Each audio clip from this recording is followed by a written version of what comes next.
guys, and welcome back to this channel. In this video I'll be showing you guys how you can basically add in details to your text using the mask feature on CapCut PC. Go to text and add in your default text and type in whatever word you want. For instance, I'm just going to type in the word hello, and get like a text that's kind of like bold, like maybe like not this. I'm just trying to find one that's like kind of like normal bold. I guess this one's a little bit okay, maybe like this one. And then I'm just going to resize it so you guys can see what I'm doing.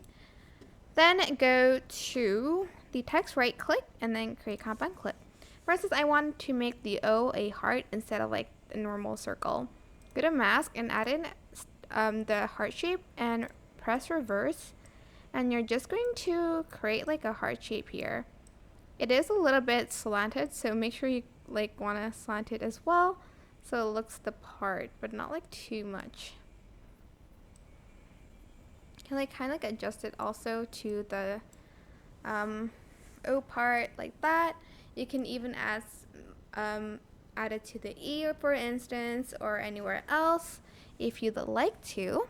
Okay, this one kind of has like a gap, so I'm just going to move it further up here a little bit. Maybe make it a little bit bigger to cover up that. That's basically it. I hope this tutorial is helpful for you guys. Don't forget to like, comment, share, and also subscribe to this channel if you haven't done that already. If you have any questions, just leave it in the comment section down below and I will try my best to answer them all for you guys. That is it for today's video. Thank you so much for watching. Bye.